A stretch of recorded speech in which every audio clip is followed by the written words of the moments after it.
people think, oh, domestic violence, it's physical. Right. They don't remember that it's also mental.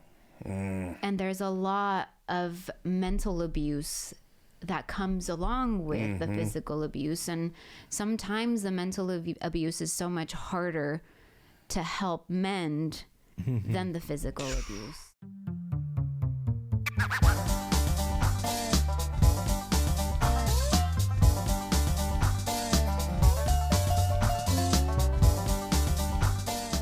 What's up, guys? Welcome to the third episode of Hollercast, and we are so glad you're here. We've got a phenomenal guest, as usual, for you, and I think this is going to be a really interesting conversation today.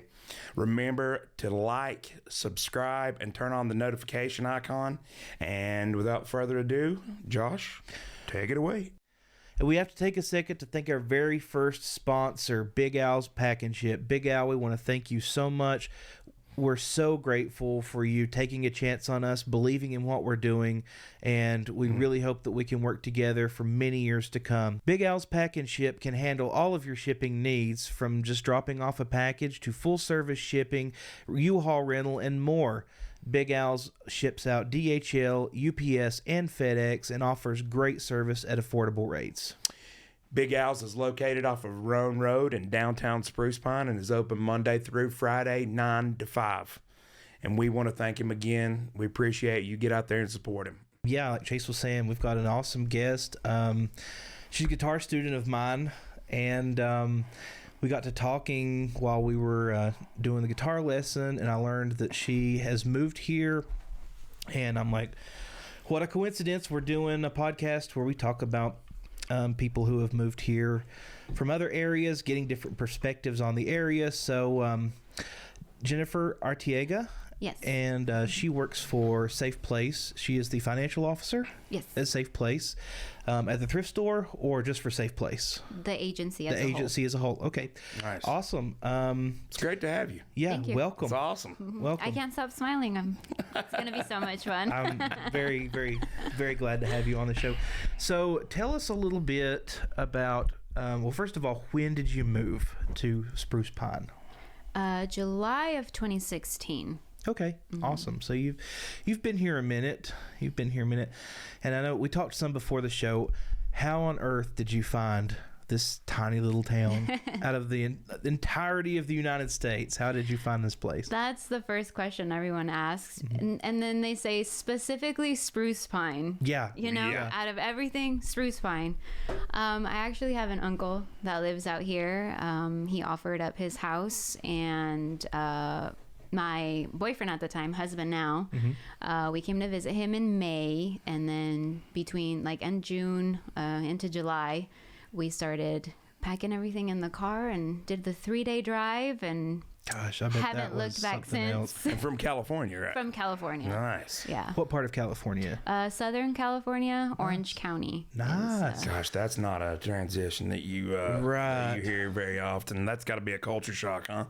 It most definitely was. I got to ask you, was that culture shock? Was that attractive to you? In the sense, is that one of the things that kind of, or was it scary? What was that like? It was really weird to feel so welcomed. Really? Wow, Yeah. that's great. I mean, I walked into Walmart with my uncle, and he knew everybody, and Of course. everybody wanted to know who I was, and it was just, welcome, and hopefully you like it. Go to the waterfalls, do this, do that, all that great stuff. That's awesome. That's awesome. I've talked to several different people, and that was one, like Josh mentioned, I think just a second ago, that was one reason we wanted to get a transplant's perspective. And when he told me you were from California, I was like, wow, well, that's a giant culture shock. So a little bit of Southern hospitality kind of what attracted you. I got you. I got you. What? Oh, I'm sure there was a climate shock also. It wasn't until we hit about, I want to say I came in July. It was probably end of September. Yeah. that it started getting below 50. Yeah. And I was like, what is this? Had you ever experienced that, like cold weather like that in your life ever? No. Really? No, I mean, I think the coldest it would get would be like 55 out in California. Wow. And you were born and raised out there, huh? Born and raised. Nice. Yeah. I mean, if we wanted mountains, we had mountains. Right. But, you know, it was just a weekend and, oh, it's so cold. But you kind of power through it and then you go back home and it's warm. And here you just kind of have to power through it for the next 7 months. Yeah. Exactly. Winters are brutal here. They really are. And we haven't had a brutal one probably since you've lived here. A brutal one like I remember when we were growing up.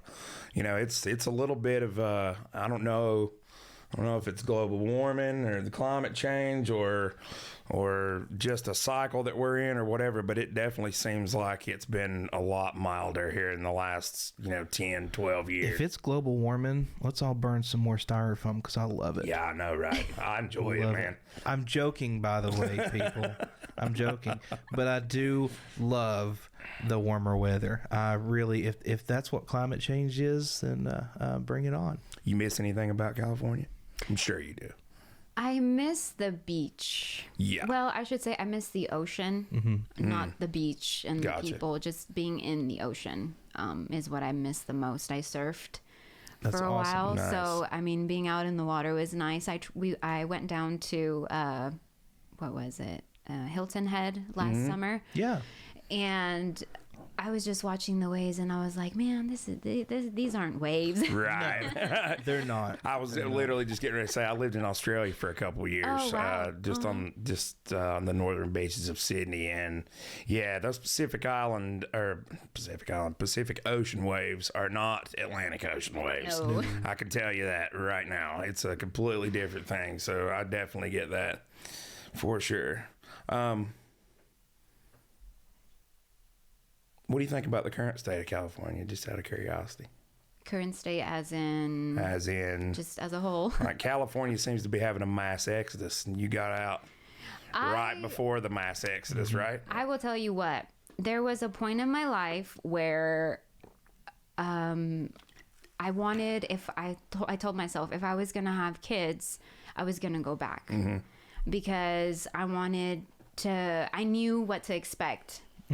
And then I started working where I do, and I started going into the schools a little bit, and I started to see what people really are like around here, and I was like, no, I am going to stay here and raise my children here. It's just, it's crazy. It's crazy how different it is from what I remember growing up. Sure. And with the whole COVID thing, I was so happy to be out here because I can imagine. I had absolutely no idea what it was to quarantine. I mean, we had to we didn't completely close our doors. We, because it's a shelter. We're open to everybody always 24/7. But the office part of it, we went down to what they call a skeleton crew. So there was one person a day, and we did the rest of the work from home because luckily we had that possibility to do that. And I'd walk down to the creek, or I'd hike my driveway, and it didn't feel as scary as you would hear it. And my parents and my brother still lived out in California for that whole scene. And really? Just listening to them and their moral state and just how panicked and scared everyone was, I was just like, y'all need to come out here. Yeah. Because my mental health is good. Yeah. We were talking about that the other day. I don't remember with who, but I mentioned that we were largely insulated. Very much so. From a lot of that craziness that went on. Yeah, the fallout from COVID. Yeah. I mean, we were insulated from a lot of the hard lockdowns, and I think that's just our I don't know if it's our stubbornness here, because there was a lot of back and forth, especially online, going back and forth between people on on what to do, on how things should be handled, and obviously there was some pretty hard lines drew between different sides. But as a whole, the county and just this area really we didn't see any hard lockdowns. I mean, life pretty much continued as normal with the exception of a few things. Yeah. But you're right. We were absolutely very insulated from a lot of the stuff that happened. Well, it's like I can even remember. I remember the first person that got it around here. I do too. I was one of the first 5 people exposed. Really? Mm-hmm. Yeah, I was one of the first ones quarantined. I never had it, but even I didn't know what to think. Like, there was only a few people that had it, and I mean, if you turned on the news, everyone was dying, and they were showing Italy and all this others. And here we go down this rabbit hole. So we probably should redirect. But anyway, I mean, I was pretty freaked out for a while until I think kind of. Everybody was in the beginning. Were. It was just the unknown of it all. That's exactly. We fear the I unknown. remember those like first videos that came out of like people passing out in like China and all that type of stuff. You're like, wow, you didn't know what to expect. Right. But thank God, it ended up not being that big of a deal for us. But I could imagine in California, your family members, that was. Yeah, my mom was actually hospitalized. She was hospitalized for about 2 weeks. And then they sent her home with a ventilator, or one of those little packs, and she was on that for another 2 weeks, and then she got better. I mean, it hit her pretty bad. Yeah. That's awesome that she recovered. Yeah, she's good, and she actually lives out here now. So Nice.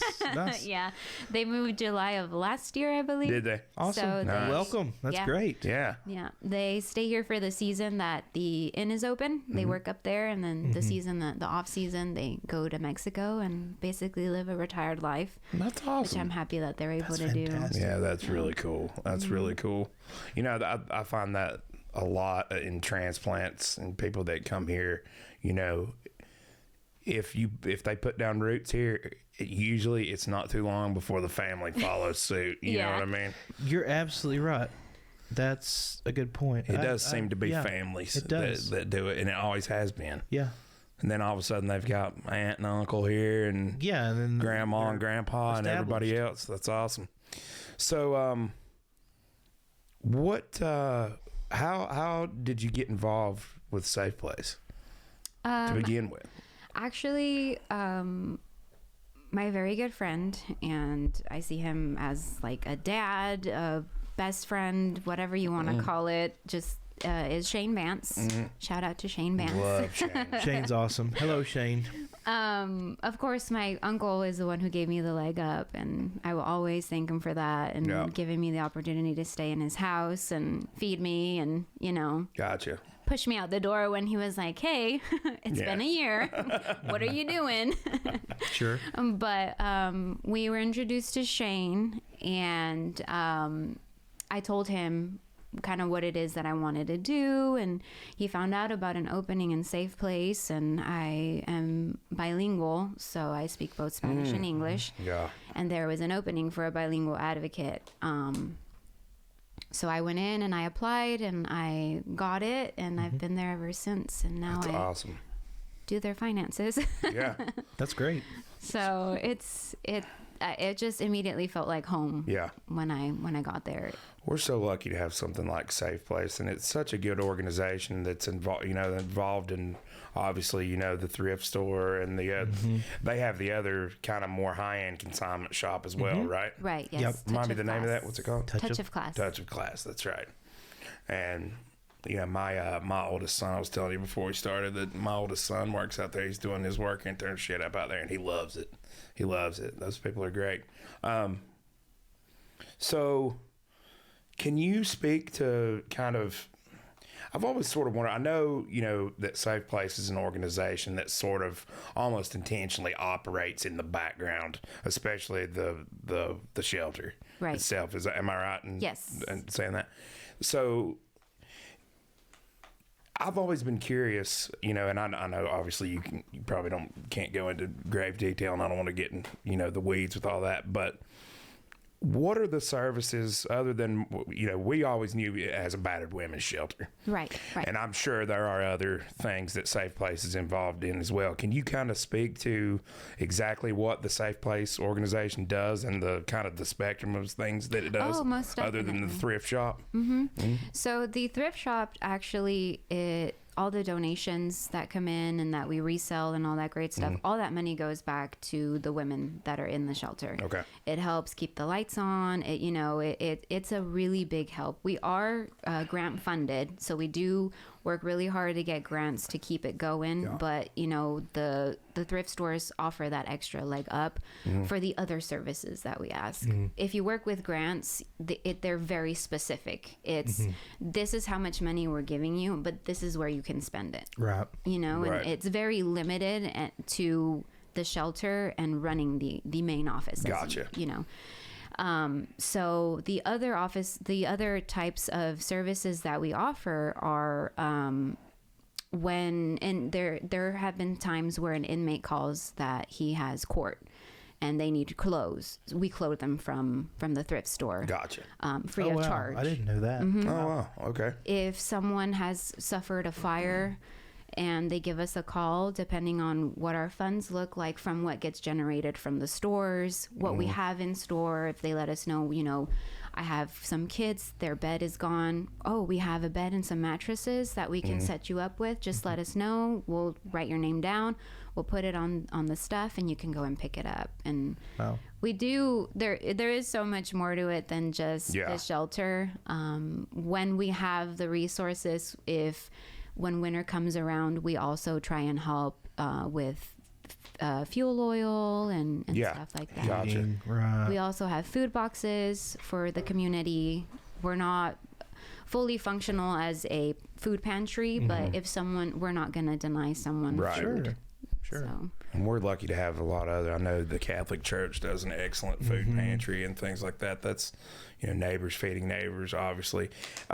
Just in terms of the shelter itself, is that just a battered women's shelter, or do you deal? Obviously, I guess you, just by virtue of that, you're dealing with children. yes, we take women and their children, and we take men as well. Okay. We also take women with their pets or Gotcha. men. Yeah. There was some cases that we, just nationwide that women, in a domestic violence situation, whether men, women, or whatever, they didn't leave because they wanted to stay back with their pet. That's completely understandable. So we were able to have a kennel donated when we started off by the post office, and we've moved our office and our shelter, which I can't tell you guys where that's at. Sure. Yeah. That's fine. Absolutely. So we've moved, and the Rotary Club, the Spruce Pine. Spruce Pine Road. This might have to get edited, but it's That's fine. I don't No, know you're if good. it was the Rotarians or the Rotary. Okay. But we were donated a kennel at our new location, and we actually have our first pet currently Oh, that's awesome. in our new location. I mean, that's not awesome that they're there, but Right. yeah. Yeah, it's awesome that we were able To to accommodate, take them yeah, in, sure. even with their pet, and it was something that we saw nationally, that some women, men who are in domestic violence situations don't leave because they usually threaten to harm the pet, or they use the pet to keep someone there. Leverage. So, you're right. Yeah. So A way to manipulate. Mm-hmm. I'm sure that happens with children too. They use children in the same manner, unfortunately. How prevalent is domestic was gonna go violence next. in this area? it's just- big. Is it? Yeah. I Yeah. mean, our goal is always to end it, but it's big. And I'm going to dive into another part of what we do. Sure, There's a sure. prevention ed class. And when I say that, everyone always thinks, oh, sex ed or something like that. But it's not. We teach healthy relationships, because our goal is to nip it in the bud. Talk to our younger children. Wow. Noah was going into the schools. Before that, it was actually our executive director, Kelly. She started going into the schools years ago, and she started that program. It's her baby. She's started it and kept it going in the schools. Right now, we go to Harris, Bowman, and we go to the high school and Mayland Early College. Okay. Wow. God, how important is that? I didn't even know anything about that. Yeah, it seems like to me that's nipping it in the bud before it starts. And man, so many people, don't. I've always considered myself a pretty well-adjusted person, but I've found myself in a couple of relationships that were, you get in the weeds and those kind of things, and especially when these folks might come from a home where it's already dysfunctional. Right. It seems to me that those types of things are almost a generational thing, correct? It is. It is. It's heartbreaking when you see the cycle go through the shelter. Right. Right. And the point is to try and stop it, to remind everyone that it doesn't have to be that way, and like you said, sometimes they don't know different. And our goal is to show them that there is a difference. Right. Maybe you put it on a scale. Is this okay? Is it not okay? And that's what we go to the 6th grade classes, and then the freshmen is, wow. Those are the ones that get the class, and then the early college. Right. Cool. Wow, that's really cool. Man, how important is that? It's extremely important. And I wonder what kind of correlation there is between mental illness and substance abuse and the people that go through these cycles. Do you see a lot of substance abuse and mental illness and the people who... Yeah, unfortunately, they come hand in hand. Yeah. And I think we spoke about this once. Yeah. Where it's really sad to see that sometimes we're not capable to fully cater to them because we're not Drug and alcohol counselors. Exactly. Well, you're not a hospital. We're not a hospital where we don't have the capacity or the capability to treat their mental illness. Sure. And I mean, it tears us apart every time because we know that when we take someone in, there's going to be substance abuse and there's going to be some sort of mental illness, unfortunately. And we always try and do the most that we can. And when they're in our program, we reach out to all the resources that we have in the county, RHA, any type of counseling, if they want to do it online with the whole COVID and all that was going on. Right. We always look for all the resources and we help them find them and get them on that foot, Gotcha. on the right And I know, that's something that I've spoken, I have 2 autistic children, 2 kids that are on the spectrum, and just trying to get them, the counseling and stuff that they've needed has proven to be a challenge for me in this community. It is. RHA, I think, is a reputable organization that I think, wants to do good. But what I've found just personally is that there's a lot of turnover. And, in particular in my situation, it was, probably every 3 or 4 times that we would go, it would be a different person, and that's hard to establish, a mental health care, relationship with somebody when you're constantly having to start over. Right. Those things seem to be, and that's something, I've started to mention to you a couple of times, Josh, but we just hadn't quite ever gotten to it. But I'd like to explore that. Mental health in a small community is often a subject that doesn't get breached. Mental health in general, I don't think, is a subject that gets breached. For some reason, there's still quite the stigma attached to mental illness. And as far as I can tell, everybody has some form of mental illness in some capacity. So we really need to, I think, as a society as a whole, needs to do more to embrace that and learn to deal with them and treat what what is going on. I almost wonder sometimes if since the pandemic, I think a lot, like you mentioned this too, I think a lot of that has moved online, which I think is a positive thing. I do find that, mental health care, it does come up more than it did before, but, I know especially around here, there's been a couple times where I've it does seem like, there's no resources. Appalachian culture is one of those, the quintessential pull yourself up by the bootstraps type of thing. It's like, oh, don't worry about it. You're just, or they're just crazy and they don't, or, you get a lot of that type of thing. Well, he can't handle himself, or she can't do this for herself or whatever. And I think that stigma is foresight, or what's the word? There is a lot of that. And it's a shame. Because I'm a firm believer that our mental health is every bit as important as our physiological health. Absolutely. Right. Yeah. And even talking about having children on the spectrum, I don't even know that I don't know that I would classify that as mental health, maybe, or even behavioral, but maybe developmental. Sometimes comes along with things that fall into that realm for sure. But we absolutely need more resources. In America as a whole, in the Western world, in the developed world, we need to break down stigmas related to mental health. And I think we really see we're seeing a mental health crisis in America. Yeah, I think we are too. We absolutely are. I mean, if that's not apparent in our cities, I don't know what is. Last time we had a guitar lesson, we were talking about homelessness and the homelessness issues and how, most of the time, I'm, generalizing here, but more times than not, that homelessness, that's a choice. It's not someone that's down on their luck. Right.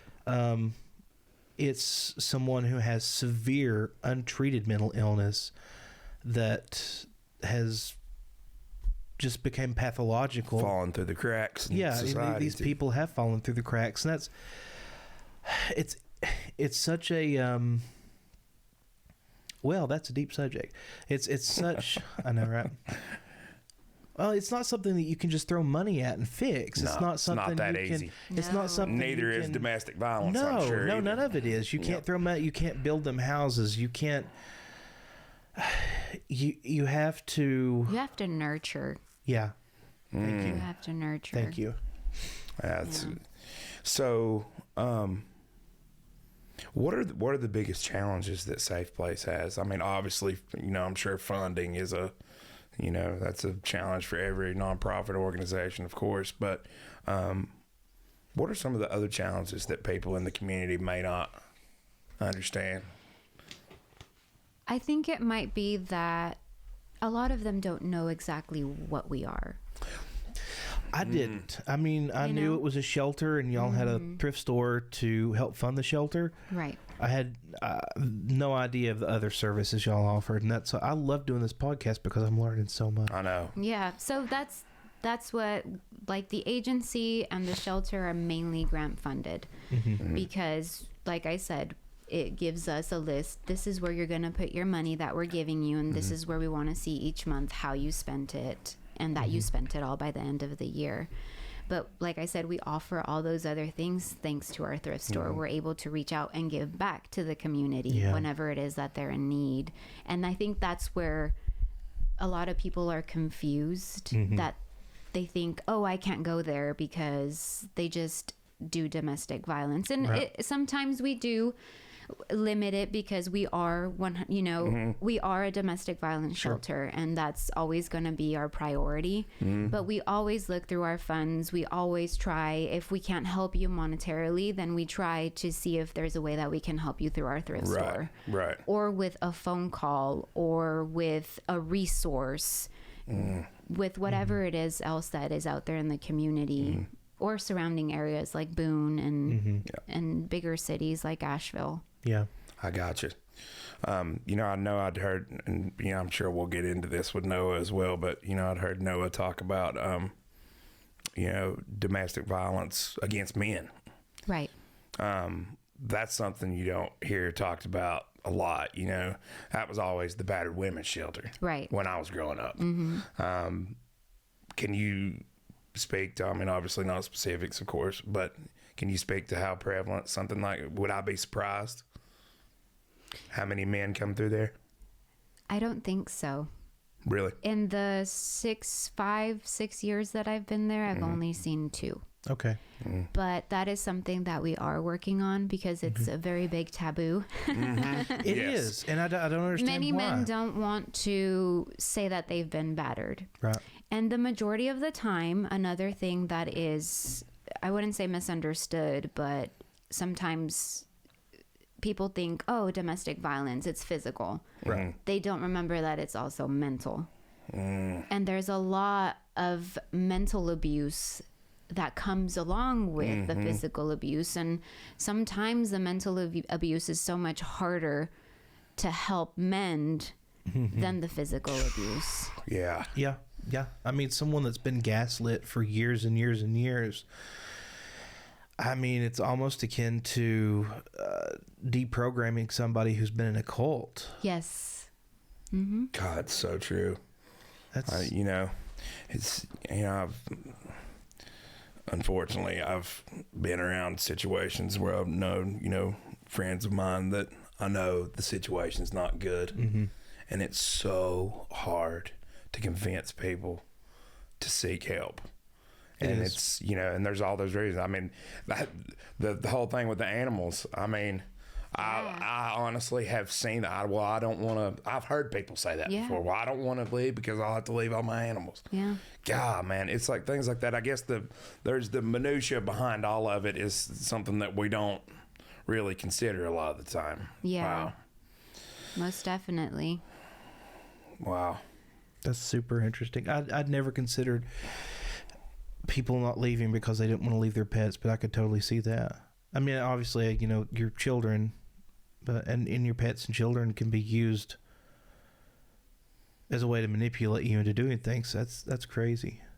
That's crazy to think about, but yeah, I see it.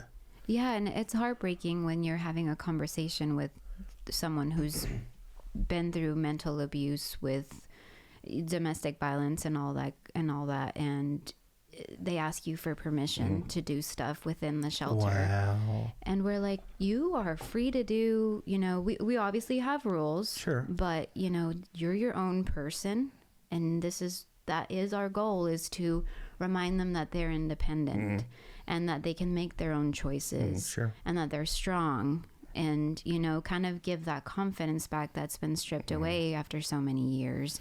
And unfortunately, when you get to talk to this victim, you start to see how far that cycle went. Yeah. You know, it started with mom or dad, and mom or dad had an abusive parent. And it's sad. It's very sad, and it's heartbreaking because you want so bad to just, you can totally do it, and you can see it that they don't believe it. And it's Right. like you said, it's like decoding them from being in a cult. And one of the things that people also don't understand is when they go back.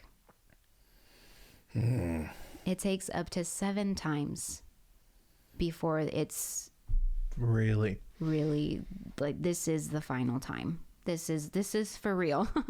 wow. God. Yeah. Is that on average? 7 times? It is. Wow. It is. And it's because, like anyone, we're afraid of the unknown. Yeah. This is what I know. I know if I say this is how I will keep myself from being safe. I have a roof over my head. I have food on the table. My kids are warm. And now I'm in this different setting. I don't know what I'm doing. I've never had a job. I don't know how to see for myself. So I'm just going to retreat back to where I know what I need to say and how I need to act to ensure that my pet or my child are okay. Because I'm not sure if I can do it on my own. Gosh. So it's an empowerment thing. Most you definitely. You have to convince them that they can do it. Most definitely. So once somebody makes that decision, I'm done, I'm out, where do you guys, because obviously they can't stay in the shelter forever, What is the process on which you transfer them out of the shelter into something new? I'm sure you have partners in the community that you work with for that kind of thing, right? Right. Yes. Yeah.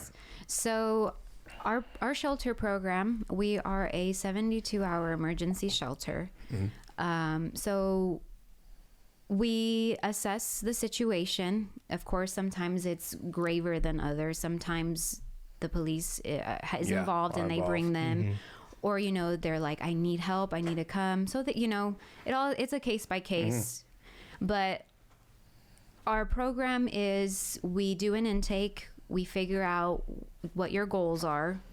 We kind of assess what your mental state is. We give you some time to figure out, okay, you need to relax, kind of let that shock settle in of what just happened, let them freak out, for the lack of a better word.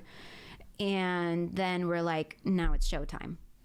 You are powerful. You can do this. And we help find a job. We help with housing. And we help with furnishing through our thrift store. Wow. So the goal is to get them out of there independently. Yeah. Yep. I wonder, do you have any insight as to whether that was kind of the genesis of the whole thrift store thing to begin with? Yes. Is that the reason? Yes. Well, it makes total sense. Yeah, it does. It does. That's awesome. That's awesome. I've always wondered that too. Like, what was the transition like from the shelter into their own Own housing environment, situation. their own housing situation. That's really interesting. That's something I had no idea how that worked. Man, I'm sure you got to have some partners in the community that help with stuff like that, though, right? Like, Yes, we have Jackie Carpenter in the HUD, or yeah, Northwestern. Yes. Shout out I to love Jackie. Jackie's awesome. Yeah, and then Fairground Apartments, and I believe we also work with obviously DSS, all the other great stuff in Pisgah Legal. When I kids love are them. involved. Yeah. And Yeah, that's such an important thing. I was really happy when I saw that they had an office. Do they have an office here in I town? believe they in moved Burnsville. it to Burnsville. That's what I thought. Yeah, I was familiar with Pisgah Legal in Asheville as a nonprofit that kind of helped people with legal situations. But I think that's really important to have something like that here. One other thing I was curious about, you obviously bilingual. We have a huge Hispanic community here. we do. A Yes. thriving Hispanic community. I'm fortunate enough to know a lot of people in that community. I work in the construction industry. I'm a general contractor, so as you can imagine, I made a lot of Hispanic people and stuff like that. Love the Hispanic community, and that's one thing I think we ought to explore as well. Oh, sure. We just come up with all kinds of stuff to explore. don't we? Me too. Every time we have one of these, it's like 5 more topics come out, and we're like, oh man, let's get it. Well, man, I'll just get Jose, my neighbors, to come on the show. Yeah, there you go. Talk to them. Hello, Jose. Domestic violence within the Hispanic community. It's tough. It's very tough, and that is how I started there. Yeah. Because I was to be the bilingual advocate, and I still am whenever we have cases, but there's something about the Hispanic culture, which actually I've come to learn that this might have to, I don't know how to word this, Just go for talk. but one thing I learned is that the Anglo-Saxon community that I was used to in California is absolutely nothing compared to the Anglo-Saxons here. Okay. We have so much in common culturally. So much in common Hispanic culturally. and whites here have a lot in common culturally that they don't in California. Yes. Gotcha. Yes, with the people that I, hung out with and all that great stuff. Great people, but there is just so much more connection between your families. There's so much more roots. There's more culture within you guys that we love as well. That's the whole soul of my Hispanic culture is family, food, Yeah. all that great stuff. I hear that. Yeah, that's me. There's a lot of common kind of themes that are woven in through wives' those. tales. I can see. Yeah, I can absolutely see where you're. I don't know if that's I've just noticed the same thing here in the Appalachians. I think it is. I really think Appalachian culture sort of speaks to a lot of that. That's very, the cultural norms and stuff that run through a lot of Hispanic, communities. And I think I've noticed that very much myself, just from talking to my guys about their family and where they came from. And it's always a very interesting thing to see the comparisons. I definitely get that. Well, and going back to what you were saying earlier about the challenges of dealing with a domestic violence case with a Hispanic family, is there more of like a patriarchal family structure there where the male's more dominant, and is that one of the challenges, or what are the challenges? That's definitely one of the challenges. Yeah. Unfortunately, as women, we're molded to serve. Gotcha. And I remember my grandmother told me once, she was really upset because I told her that I wouldn't get married first, that I would live with my partner and then decide if I wanted to get married. And of course that didn't go well. Right. Well, and that doesn't go well here exactly. either. Yeah, that's exactly what I'm talking about. Yeah. Y'all understand, So we were having this conversation with my grandmother, and she said, and she said, well, why? And I told her, well, because what if he beats me? I'm not going to stay there. Sure. And she said, well, honey, you just go outside, you let it dry up, and then you make him dinner. Oh, wow. Wow, that's... And that came from my grandmother. Right. So we're molded to serve. And what happens behind closed doors stays behind closed doors. Right. What happens within the family stays in the family. You don't go to an outside source to ask for help. Yeah. Gotcha. You have the help that you need within your family. And it's almost kind of like a betrayal. Gotcha. That's really interesting. God, and that's how many times have you heard that? Yeah. In white people around here. Well, I have. My grandmother is the exact. My now, I wonder if it's a. That's really interesting. That's you've blown my mind. You've blown my mind how similar the cultures are. It's very conservative. You guys have morals. Yeah. You have morals that we share that I didn't see out in California. And it could just be because it's California and it's free. Sure. Right. Yeah. Sure. California's gonna California, it's its own beast. It but, is. it's just, that was one of the things that attracted me the most about out here, actually, as well, when you guys were asking me about moving out here. It was just that warm feeling of, I didn't feel like an outsider because I was Hispanic. Right. Because you would understand that why I was doing the things that I did, why I put my family before anyone else. Oh, absolutely. Well, I think it's a very interesting, situation that is going on here with the Hispanic community. The roots of a lot of these families. Again, we spoke about the family comes right along, and a lot of these, I know with a lot of the gentlemen that I work with, the whole family's already here. They've been here. There's their kids, or a lot of them are grandfathers. They have grandbabies. They've put down roots here. Yeah. And, that's not something that you found a lot back in the day. You know how you had a lot of migrant workers that came here because of Christmas trees, for the most part, I think, from what I've gathered talking to these guys. And for a while there, they would go back to Mexico. Right.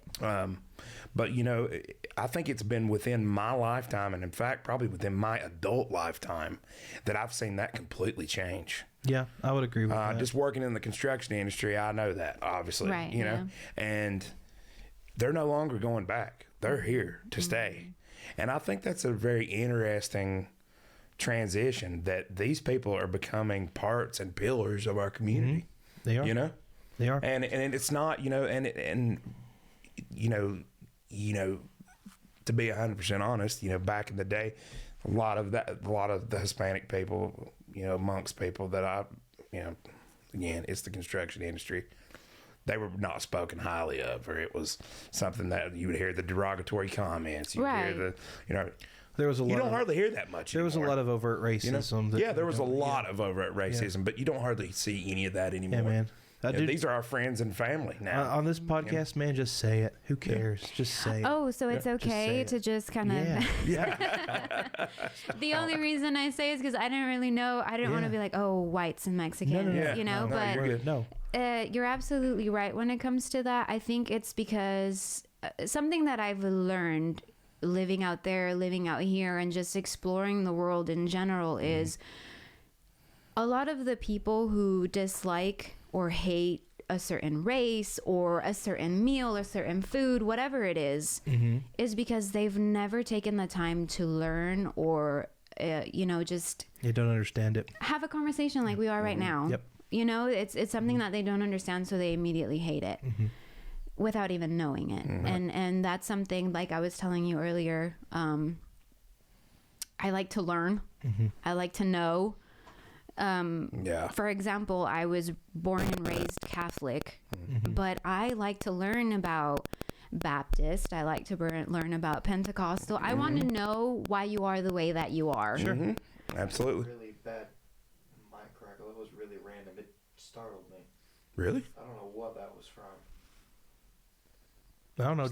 It's an EMP attack. Did it sound like a Wi-Fi thing like it was before, or was it just like... No, it didn't sound like a... Maybe because I'm using my hands. Shouldn't be. Crackle, and then it was ticking, and then it stopped. I don't know what that was. Huh. I don't know. Is it gone now? Yeah. Okay, we're good. Okay. Yeah, no, I'm a free speech absolutist. So, I mean... And I'm, you were talking about being a person that likes to learn. I think that's the whole reason I'm interested in doing this right here. I'm a curious person. I think that if we all took the time to learn something new, the world would be a different place. Gosh. Yeah. Just from the first 2 episodes that we've done, I've learned a lot. Oh my God, dude. Yeah. It's crazy. And going back to, talking about you learning about the different denominations within Christianity, I get accused of being Pentecostal all the time because I have snakes. People ask me all the time. I know a lot of it's in jest, they're just joking. But yeah, they're like, "Oh, you Pentecostal?" Like, no. Yeah, I got my strychnine up here. Yeah. That's funny. Wow. People don't... I don't know if they fear what they don't understand or they hate what they don't understand, but hate is something that has to be learned. Most definitely. It has to be learned. I have a 1-year-old daughter. She's a 1.5 years. And it is the scariest thing that I have ever done in my entire life. Sure. Because I think that children at a certain point do become their own person, obviously. And, you can only do so much after a certain age. Yeah. But right now, she is the absolute reflection of whatever it is that me and my husband are. The absolute reflection. So true. Yeah. Yeah. And the bad parts always come out at the worst times. Oh, yeah. Been there, done that. Yep. I had hurt my knee. I dropped a walk on my knee one day, and I was hurting. And I later found out my knee kind of slipped, and I just had to go back and get it popped back in. But I had been grumpy about it all day, and I kept saying, "Fuck, man," and just every time I tried to do something, it was just like, "Fuck." And then I got home, we were cooking dinner, and my daughter dropped something, and she said, "Fuck." My husband turned and looked at me, and he's like, "Well, I guess you've complained enough today, haven't you?" And it was the fact that she knew how to use it. In context. That scared me. Yeah. I was like, you are 1.5 years old. You don't know how to wipe your butt, but you know how to use the word fuck. How is that? Oh, man. It happens like that with all of them. You It's know? crazy. Yep. And I watch her. I watch. I enjoy watching her. I've always been a people watcher, and watching her is the best thing. But it's also the scariest thing because it's like, she throws the trash away on her own. She washes her hands, all that stuff because she sees us doing it. So it's not something out of the normal for her, routine or whatever. But then it's when I do something wrong, she's watching too. Yeah, and sure. It's the scariest thing. It's the scariest thing. Well, you're exactly right. And, you think about, just about back to the domestic violence thing. You are raised in a household where you see that all the time. It's on normalized. A daily basis. You think that's the way life is. It's normalized. And boy, how hard is that to deprogram? Even if you don't think that that's just the way life is, but it's been normalized to a point where it's in the acceptable realm of reality for you. Right. And that in itself, I think there's a lot of generational things like substance abuse, alcoholism, domestic violence. A lot of those generational challenges are very much for the same reasons. I completely agree. I think you're more of a product of your environment than you'd ever absolutely. want to admit. Well, I mean, what was it? There was a TV commercial not long ago about how we turn into our parents. Oh, I've seen it. Yeah. I think it's like an insurance. Yeah. Yeah. It's progressive. Yeah, and we do turn into our parents. Oh yeah, the progressive guy. That's a pretty good, good ad. Pretty accurate. Program that they've got going on there. Pretty accurate. It shocks me all the time. I'll do things that my dad does, and I'm like, oh man. I've worked so hard not to be this. I know, right? I see it in my siblings too. I've got 2 brothers and a sister, and like they'll make a face or they'll say something, and I'm like, God, that's mom, or wow, that's dad. Holy cow! And I'm sure I do the same thing. We become our parents, man. We absolutely do. Thank God, mine are good. Yep. Mine too. We're our parents, but a little bit different. That's right. Not that I wouldn't want to be my dad, because my dad is an awesome person, but so the Hispanic community, do you I don't know how to word this question necessarily. What do you think? I mean, obviously, the Hispanic community is already, an integral part of what we're doing here. But what do you think? Because obviously, I think there's still, it's like it's 2 separate things almost. Right. It seems to me that the Hispanic community, I think because it's the nature of that culture as well is to stick together, to party together, I love it. I wish I could do it all the time. I love that type of stuff. What do you think? What do you think it's going to take for that? Do you think that transition to where they're complete, to where that community integrates into our community, do you think that's just an organic thing that happens, or do you think there are things that need to progress and need to change in order to make that? I guess what I'm kind of thinking of is, when do we have our first Hispanic county commissioner? When do we have our first Hispanic mayor? Right. I think that is going to depend on our children. I think you're right. I do, because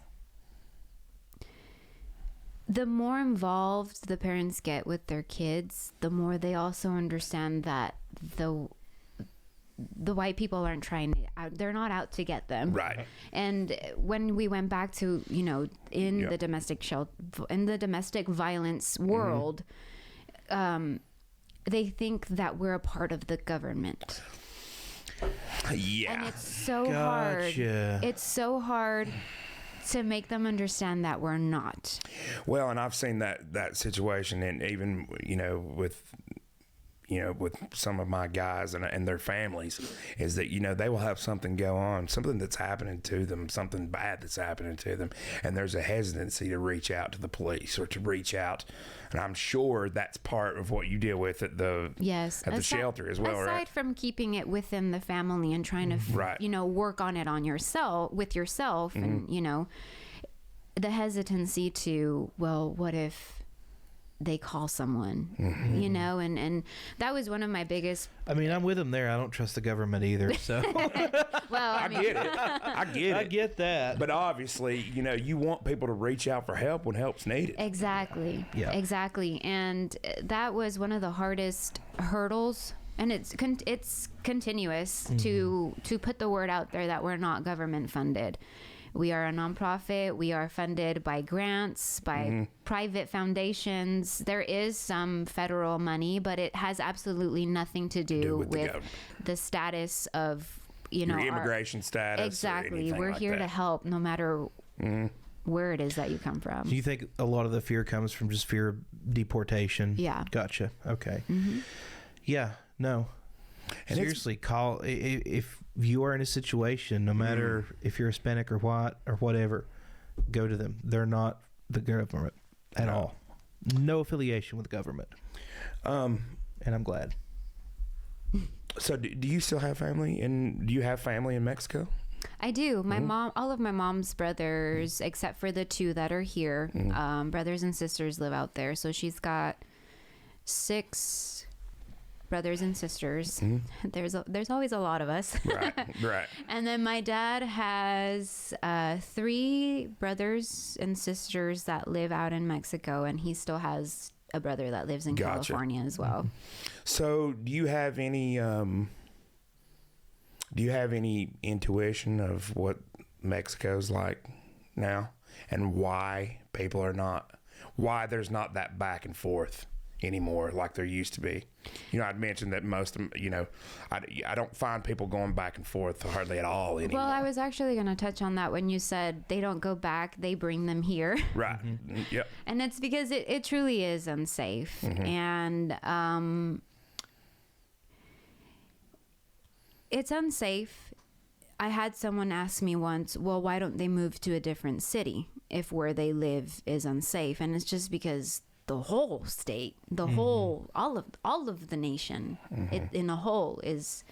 And it's largely cartel violence and right, drug, and government. It's the government as well. For example, it's like an unholy alliance between the 2 of them, almost, isn't it? Exactly. Yeah. I scratch your back, you scratch mine. I'll look this way, you look that way, kind of thing, and just the blatant corruption. Yeah. I mean, there's corruption everywhere. Sure. But, Right. it's just... It seems particularly rife in Mexico. Exactly. And for example, one of my best friends, she was here illegally and went back when she didn't get to finish high school. Gotcha. And so we recently connected a couple months ago, and I've been talking with her and another one of we were, our little group of girls. And she was saying how, I don't remember exactly how the conversation went, but my other friend that also lives here in the United States told her, no, you got to look out for your kids. You got to save up, kind of giving her this power speech. And my friend told her, yeah, but you have to remember this is Mexico. She said, I am in a very good position. I work for the school. She's an English teacher at a university, but she hasn't been paid for a year. Wow. Because they retain the funds. Holy cow. So it's even in the universities. It's in the educational system. It's a part of everything, it seems. Wow. Yeah. I heard the other day that avocados are a cartel. The cartel has basically taken over the avocado trade. Wow. That's wild. I heard something about that too, actually, now that you mention it. Well, Jennifer, what do you do to fix that? I don't know. Yeah, I'm not asking you for all the answers. No, I know. I just want to know if you have. When it's that deep, yeah. How do you fix it? where do you turn to? start? And this is why you hear about towns, rebelling, and a lot of it is like anywhere, it's misinformation. Yeah. My parents come and go perfectly fine for the last 6 years. Right. When they were now that they're here, they go for a longer period of time. They have had the opportunity to build a home, and they've become more Hispanic now because they keep going back. You know, Right. they're living out there now Right. for 4 or 5 months, whatever it is that they're out there. And my mom comes back and she's like, I don't understand it. She says, I don't understand where it all went wrong and at what point. Yeah. She said one of their dollars is 18 of ours, or the other way around. Vice versa. Yeah. Gotcha. You know, one of our dollars is 18 of theirs, and she says when I look at how much I spend on food here and how much I spend on food out there, it's the exact same thing. She would kind of, you know, hoard a couple things to take over there, and then she would kind of compare, this is how much it cost out here, and you know, and she said it's the same thing. She said it's the exact same thing, except the wages are horrible and the government keeps your money when they feel like it. Wow. So That's incredible. Wow. I have to wonder how much of that is, you know, I know a lot of the cartel stuff is obviously caught up in drugs and all that. It almost seems like to me that just by virtue of drugs being illegal in America, that fuels a lot of that. Well, it created the market in which they operate. Yeah. And they just absolutely, there's such a demand for that stuff in the States that they do whatever they can to get those drugs over here, get them sold. And it's almost like we're the drug crisis in America is fueling the degradation of our neighboring country. Of Mexico. Yeah. Yeah. Well, it's wild. It's one of the many facets of it. I see too with Mexico being right now, they're dealing with, I mean, decades of corruption coming to a head. Mm-hmm. And then you throw the cartels in there with that. I mean, it's literally a powder keg, and the cartels, it's wealth. It's wealth and power. That's what they're after. The drugs are just the means to get there. Yeah. The cartels are not about drugs. The cartels would be doing whatever the cartels do to get that money and power. Yeah. If it wasn't drugs, it'd be something else. Yeah. And a lot of it is human trafficking, which I want to segue into that next, because I have some questions there. I don't know how prevalent, how much y'all deal with anybody that's been trafficked or whatever, but there's they see a gap in the market, they see a market, and they exploit it, and that's what they do. So have y'all ever encountered anybody who had been trafficked or anything like that? I don't know how prevalent that is here. it's not as big. We've had a few cases here and there, but usually the government is involved, and so they take over. Sure. Gotcha. We're just used as a stop, kind of. Gotcha. Okay. Because it's just so much bigger than us. Well, it kind of surprises me that there's even one or two cases. Even in a small community like this, you think you would see that. That's just crazy to think about. Gosh. It is really wild to think that there's the possibility of there being traffic victims here, human trafficking victims here. But there are. There. I mean, statistically, there has to be, but there are. Well, and I don't know, I can't speak to the validity of this, but I've heard it enough times to know that I think it's something that gets talked about in this community. So I've been told there's a cartel presence here. Yeah, there is. There is. And that's wild to think about, It is. Those things have even made it here. Well, they've made it a lot of places. It's really interesting how these organizations work and how many markets and areas they've permeated. It's unbelievable. I can't imagine that how do you untangle, if if the cartel stuff is in Spruce Pine, North Carolina, Mm-hmm. can you imagine the network that you're going to have to untangle? The best way to do unravel all that? The best way to do that Wild. is to take away their market, take away their market share, and decriminalize every drug known to man. I mean, that's probably not a good answer, but that would render the cartels powerless from then on if they had no black market. Yeah. Well, and then you throw in with Mexico, I've been listening to several economists say that Mexico is the next manufacturing hub for the world. I know a lot of semiconductor, we talked with Alex about some of this, but I know a lot of semiconductor plants are moving from China because of this the whole market, unavailability and things like that. There's a push to bring all those things home, or at least back into North America. And you already think of how many furniture plants have moved to Mexico, how many car plants have moved to Mexico. They're talking. I heard that supposedly Tesla's opening up another gigafactory in Mexico. Yeah, I heard that. And so, Mexico's getting ready to undergo this giant manufacturing boom, and rightfully so, because I've heard quite a few economists say that honestly, the junk that we get from China is just that. It's junk. They're not particularly good at manufacturing. They're good at manufacturing at scale. So in quantity, but it's not particularly quality items. Whereas the things that come out, the same comparable things that come out of places of Mexico are a lot higher quality. And of course, the labor is cheaper, than the States, just like it is in China. Right. And so I think this is going to be a very interesting next decade, especially for what we see.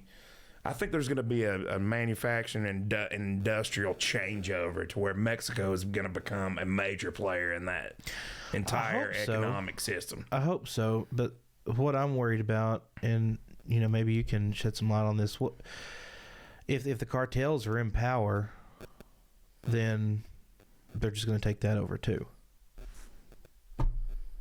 because they're so deeply embedded into the government. But it's not just the cartels. I mean, it's drug organizations all over the country. What's your general impression of the politics and stuff that go on in this community? I'm sure you hear about it being a part of Safeplace and stuff. I do. Just the politics and the back and forth and stuff that goes on here. And I'm sure coming from California, that's starkly different here as well. It is, because everyone agrees in California. Right. It's just everyone's kind of molded to, we're free and we like to be free and we're going to do whatever it is to stay free. I think it's interesting to see how involved everyone is in politics here. I had never, in California, it was more, this is what's happening. Cool. We're going to go on with our days. Yeah. And here it's the sheriff, you're voting for a sheriff, the town meetings and everything that goes on. I've never been part of a community where everyone is so heavily involved. Yeah. In what's going on. Yeah, I think some of that's just being that it's a small community and Right. and you find out or whatever. But I often wonder too, I wonder in California, you hear all these awful things. It's like, oh, Gavin Newsom's run the state into the ground or whatever, and it's like nobody. It's like, oh yeah, and I've always chalked it up to okay, well, I guess if I lived in California. The weather's beautiful. There's a beautiful beach. I mean, why the hell would you be concerned about what your local politics or what your state politics is If you going were a on? business owner, you would. Yes, definitely, for If sure. you were a business owner, you would. Yeah, I see exactly what you're saying, though. I think we're all just kind of going with the flow out there, Yeah. and more people should be concerned with what's going on Sure. around them within the schools. Oh, absolutely. For me, more than anything, I think that I education. know what happened. My mic started working. Really? Yeah, my mic started working. It was right next to the computer. I think that's what was going on. Okay. Good deal. Anyway, Schools Yeah. and stuff like that. Yeah. Education for me is, that's what I believe in. Yeah. Whenever anyone asks me about politics and all that, I think we should all be educated before we say anything. God, that's so true. Well, yes and no. Yes and no, because conversations are messy, and They are and they are very messy. And I'm being educated just talking to you. So I would push back a little bit. Maybe I don't think you necessarily need to be educated to form an opinion on something, but you need to be open-minded enough to accept that maybe your opinion isn't correct, and you need to change your opinion based on facts that are presented to you. So I agree with what you're saying, but I think I've had the pleasure. Jack, Oh my God, really? You think that's being picked up in the stream? Sure, I don't- it is. I don't know. keeps coming back though. Huh. Something's awry. I don't know what it is. Let me listen. Let me see what it is. You think it's my buttons? It may be. It may be your buttons. Can you turn the buttons off? One eternity later. All right. Hello, everybody. Welcome to Holly. No, I'm just kidding. We'll just start all over. Start all over. All right. Mulligans. No. No, we'll wrap up here in a minute. Jennifer, what do you like to do with your free time, and why guitar lessons? Guitar lessons, because I've always wanted to learn how to play the electric Yeah. guitar, and now I have adult money. Because our There you guitar teacher is awesome. Yeah, you're pretty Duh. awesome, Josh. To be honest with you. Eh, Are you teaching her like? Is she gonna be like shred? metal. You're training her to Oh, like yeah. play in your Palm. metal. Yeah. Today we went over power chords and palm muting. So, Nice, yeah, nice. Very we're going cool. straight Very for the metal. Josh is a good one, man. You can't beat that. Straight for metal. What else do you like to do? I like the outdoors. I like to hang out. Is that a and- big draw for you here? Yes, Yeah. it is. California, everything's dry. Mm-hmm. The best thing is the ocean. Traded mountains for ocean, or ocean for mountains. Gotcha. And it's been nice. I go hiking. My husband and I go fishing. Nice. Just love the mountain outdoor vibe. I do. I go That's up cool. to Wiseman's View. My husband gave me a telescope for Christmas, Nice. so I go and I do Nice. that. I'm a big astronomy Yeah. Yeah. nerd. That's awesome. So That's really cool. I like that. I was really into the whole Brown Mountain Lights. Yes, I was gonna ask. So I Yeah. hope you guys do something like Yeah. that. Yeah, we need We're to talk definitely to gonna do Alex that. about I'm all on board for that. Have you ever seen them?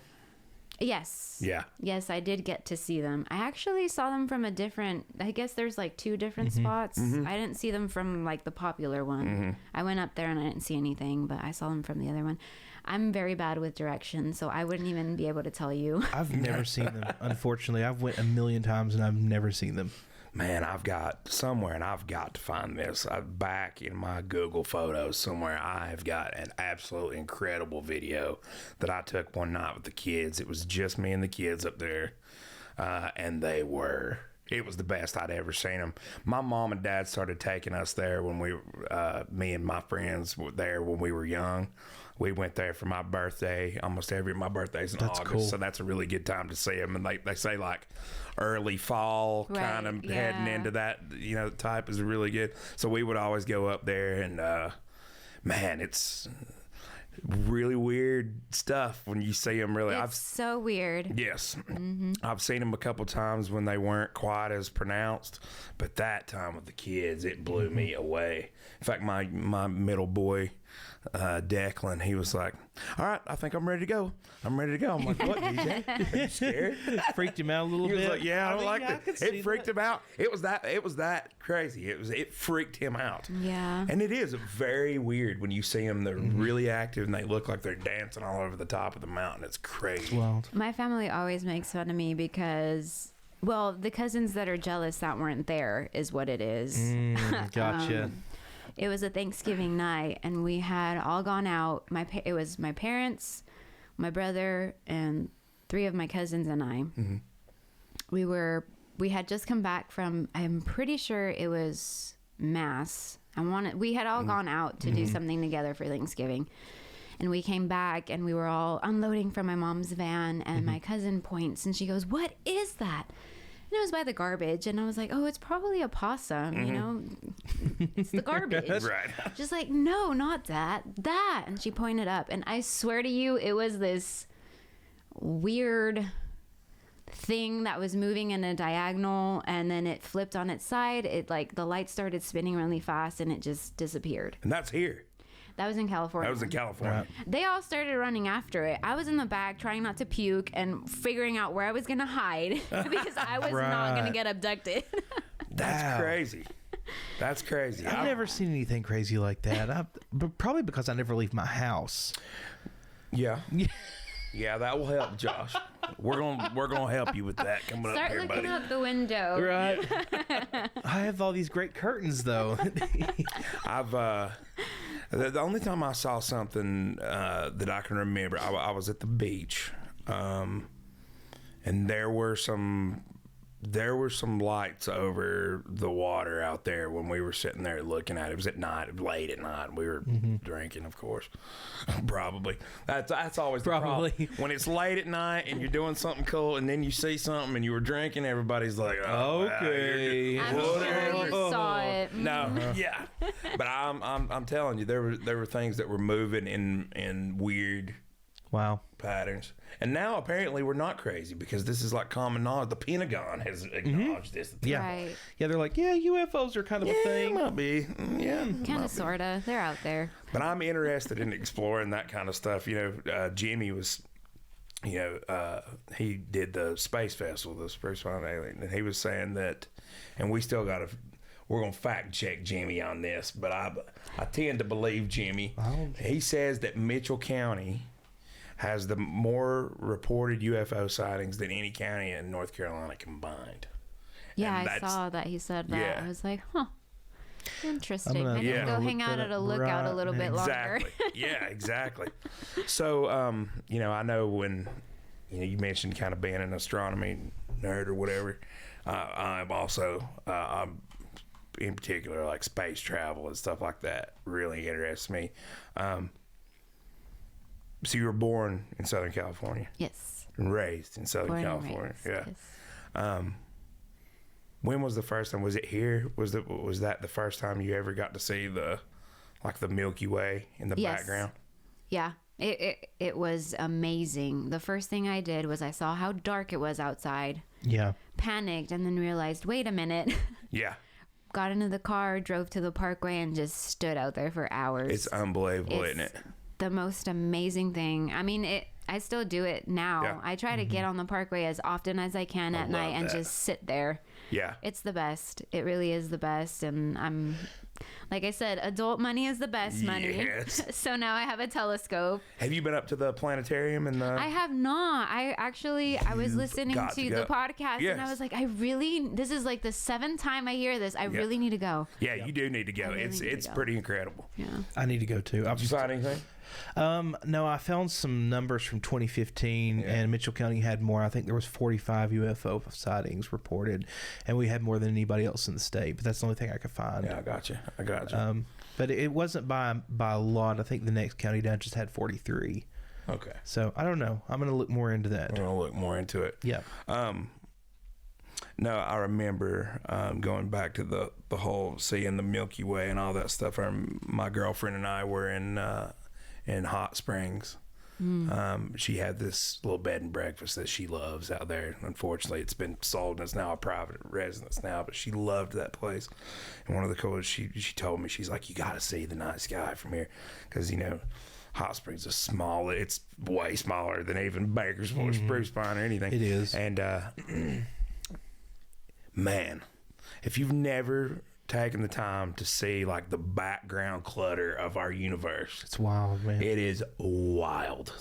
Wild when you go out there and you can see, and you don't realize how much light pollution plays into that type of stuff. Even in Spruce, like I live in town.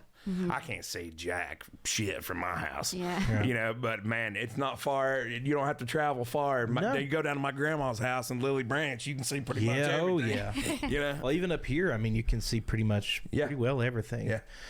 It's incredible. It's incredible. It makes you feel about that big. And I've never, Definitely.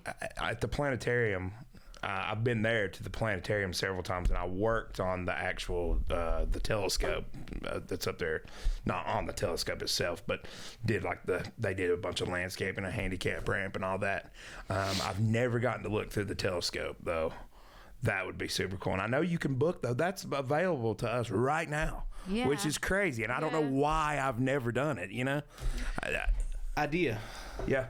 I mean, I've got plenty of mobile stuff. We need to just go out there. We need to book it. We need to document the whole thing and do a show just where we go look through the telescope. You can come. Yeah. That'd be fun. Sign me up. Maybe we'll see a UFO or something. Maybe. Maybe That'd be it'll cool. just whiz by. Yes. I've heard people say that if you direct your your intentions towards these things, you'll see them. That's like the whole thing now, like a metaphysical aspect of the whole UFO phenomenon. You manifest it. Manifest it. Yes, exactly. That's exactly what. No, I'm skeptical. You never. Yeah, of course you are. No, I've heard such things, and I'm like, okay, play with your rocks and crystals. Right. But I mean, it does. I do wonder. I do wonder what kind of metaphysical things we don't know. Going back to the courts and all the stuff in the ground and all that. And that's part of. I've heard old wives' tales and stuff about that. I have too, and I mean, I don't know that I would chalk it up to metaphysical stuff. I would just say that there's probably a phenomenon that we experience that we don't have an explanation. Josh, stop bursting my bubble, dude. It's the courts. It's definitely the courts.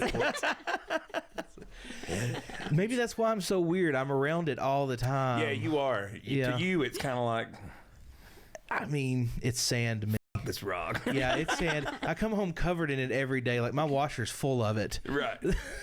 Mica and everything else. I do remember that. Yeah. Remember when you used to get in a creek? You can't get the mica off your shoes after that. Oh, I know. I don't care how much you dry them. I don't care how much you do it. That mica is forever inside of your shoes. It is. It's crazy. Oh, I know. It's the river's glitter. It That's is. true. That's true. It's absolutely true. Where do you guys like to go fishing at? Again, horrible with direction. Yeah. Linville. Yes. Yeah. Linville's got Up the river. Great. Up the river. Yep. It's got some great trout fishing up there. Friend of mine, Brandon, another guy we should have on here, Brandon Burleson. Oh, yeah. Yeah. Yeah. He's a fly fishing guide, and he has his own fly fishing guide service, whatever. Which I think he stays at the mine more, and he goes fly fishing now. But Yeah. he's taking some really famous people up through there. It's like these type of things. We have this stuff all around us, and I wonder how many people really take advantage of what we have. I mean, we're sitting here, me and you are both, into this stuff, and we've never been to look through the telescope. Right. Yeah. It's crazy. Me too.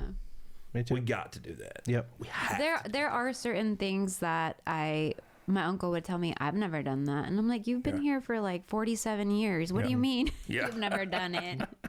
I know people that have lived in Asheville their whole life, never been to the Biltmore House. Wow. That's crazy.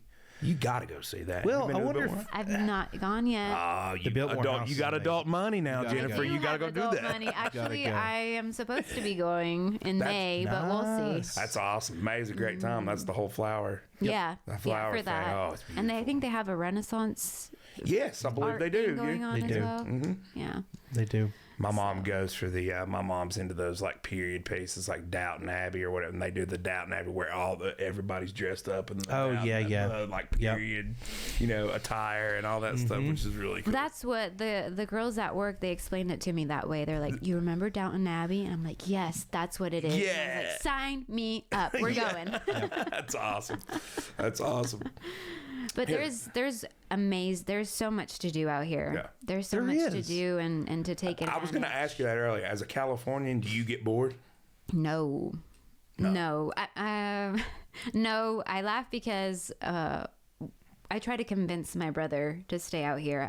It's just me and my brother. He's 8 years younger than I. Mm-hmm. He turned 21.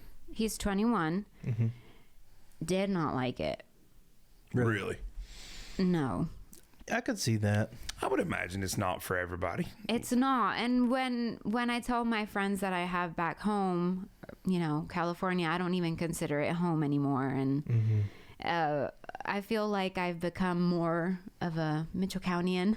Yeah. That's awesome. As the years go by, I feel so protective of here. Mm-hmm.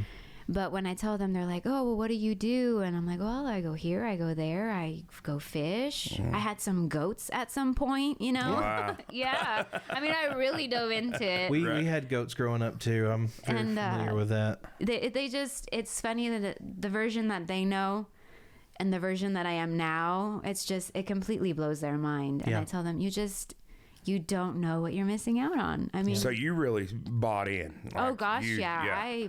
I love it out here. That's and awesome. I try to make myself as involved as I can and really do the whole farming and all of it. Well, and we've said several times already, you're not the only one. And that's the reason why we wanted to visit this and kind of get that perspective, because it seems like when a person comes here and they fall in love with here and they put roots down here, it's like you're not a Californian anymore. No. You're a Western North Carolinian. You're Mitchell Countyan. Yeah. It really is that way. It really is that way. I mean, there are obviously lots of positives to California, but I feel like there's so many more here now. Mm-hmm. There's so and I wonder how big of a theme that is, that runs through things, because, a lot of the transplants and people that I know seem to me a little bit more like old souls. You know what I mean? Does that make any sense? Yes, it does. I don't know if that's like a hearkening back to, I don't know. It almost seems like to me there's like a reawakening of that type of thing. And I think, as a building contractor, I saw a lot of those people during the pandemic that were trying to move out of these bigger cities. Mm-hmm. It was they wanted this type of smaller, simpler, slower lifestyle. Definitely. When I moved out here, I knew that this is where I needed to be. Mm-hmm. It just felt like home immediately, not just that's awesome because of the people I met, but because of my personality, how I am and how I envisioned myself. This is just I'm 100% a homebody as well. This is completely out of my comfort zone. Well, you're doing a great job. So. You're doing like amazing. I told you, I'm an introverted extrovert. If I feel comfortable, then I will be in with the people I am. I'm very extroverted, or whichever one of the two it is. But I'm very to myself, quiet. I always look mad, but I'm not. I promise. I love it here. You got that resting bitch face. I do. Yeah, I that's do. all right. I That's do. all right. That's I try all right. not to. I catch myself and I'm like, oh, smile, smile, smile. No. Well, I wonder how much of that too is like, I think at some point, and I even felt this, living in Sydney. I was so glad to get back here after that. That culture moves so fast. It's so fast. It's so fast. It's a eat or be eaten. Yeah. And the time that I lived out there, I never knew my neighbors. I know. I couldn't tell you who my neighbors were. They were always in and out. You just kind of keep to yourself. No one says good morning. No one cares how your day is going. you know, no one asks you about your family, even though they don't know you. Yeah. And that was just immediately. One day I was by myself at Walmart when I first moved here.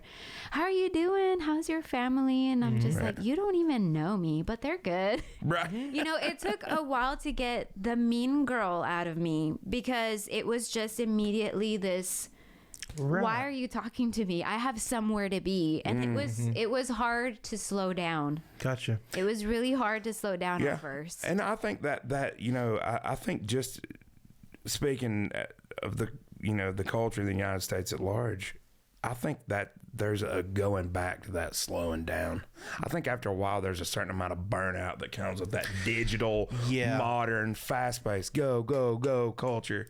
And, you know, I think after a while, people, you long for something that's different than that. You know? Well, and that's America's work culture in general is crazy like that. Like, I mean, just not just like the hustle culture, but just our work culture is crazy. Yes, it is crazy. I mean, working insane amount of hours, insane hours on top of that, with, you know, very little breaks that have to be federally mandated, or you wouldn't even get them. right.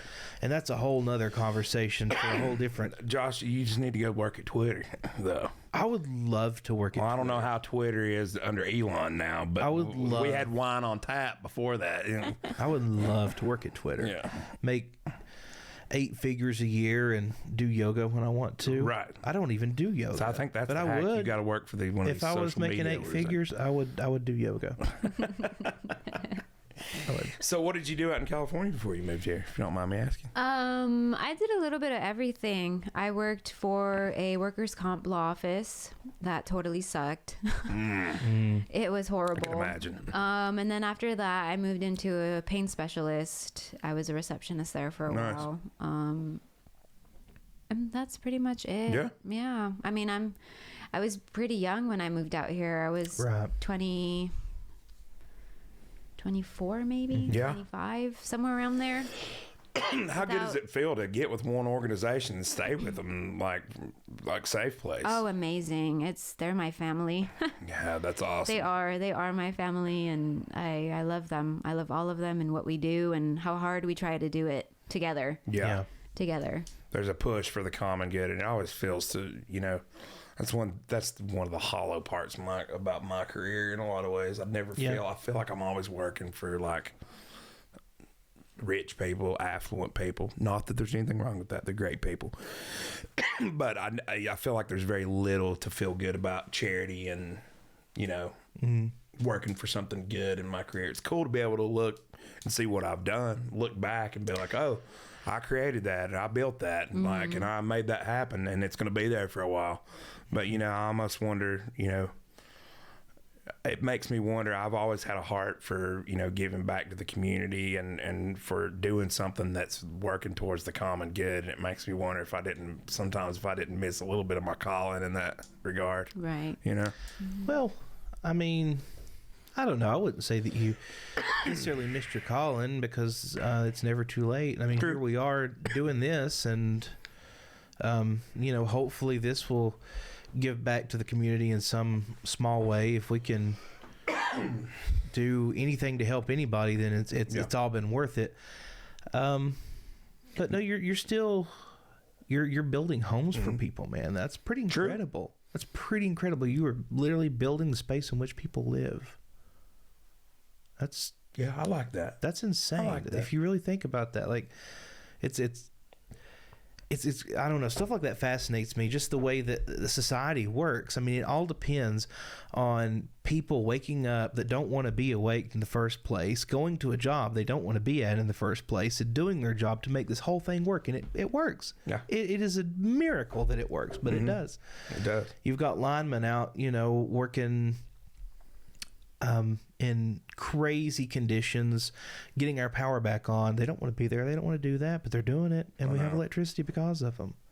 That's insane to me. It is kind of wild how the whole thing works. Yeah, Isn't it? our whole society is based around people they just do what they do. Mm-hmm.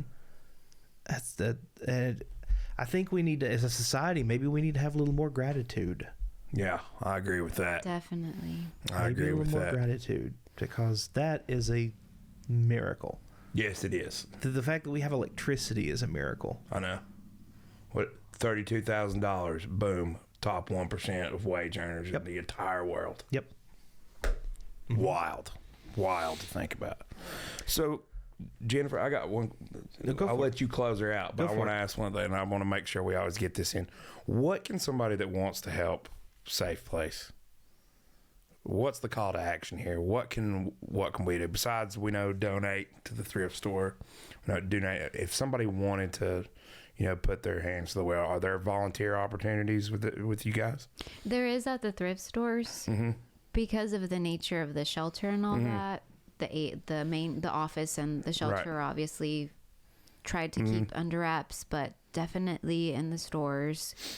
And just if anyone has resources, we're always looking for better ways to connect our shelter clients that are there in any way that we can. Absolutely. And you guys obviously accept just donations without just monetary donations. Yes. No, not just thrift store stuff and all that stuff. So, being that you're the finance contact there, how can they get in touch with you if they were wanted to reach out and give?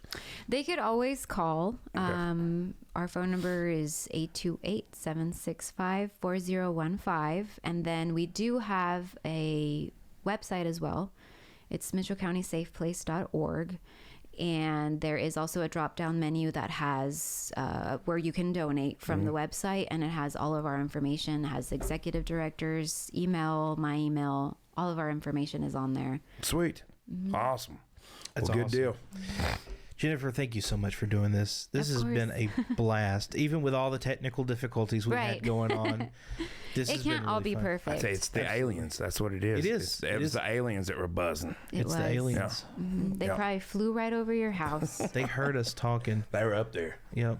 They were listening. We manifested The aliens watch Hollercast. I know they do. They have to. They definitely do. Yeah. Sure. So really, thank you. It's really been a pleasure. I've thoroughly enjoyed this. And I've learned so much. Y'all are incredible too. I was watching the other podcasts, and it's amazing how much I learned just from the first two. And that means a lot. That means more than you know. And it's, we want it to be everybody's thing. I really truly want this to be just a piece of what the community, and maybe if we can just do a very small part to educate people on what really this community is all about and what we have here, I think we're doing the right thing. Yep. Well, everybody, this has been awesome. Thank you so much. If you've made it this far, thanks for watching. We really appreciate it. We are going to have some awesome, really good, big stuff coming up. Going to be dropping some merch before long. We are doing the advertisements. The biggest thing you can do is share this video. Share it, like it, subscribe to the channel if you haven't already. Hit the notification bell. That really helps with the algorithm. But sharing the video and getting eyes on this is the best thing you can do to support our channel.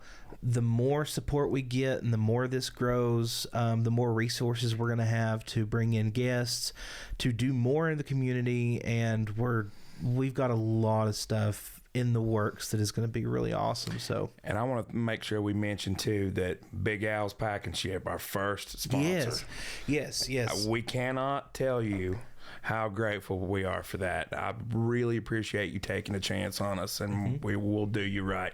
Oh, absolutely. And if you want to advertise and sponsor an episode or a series of episodes, reach out to us at hollercastirl@gmail.com. And everybody, thank you so much. We love you all. We hope you have a wonderful night. Bye, everybody. Goodbye.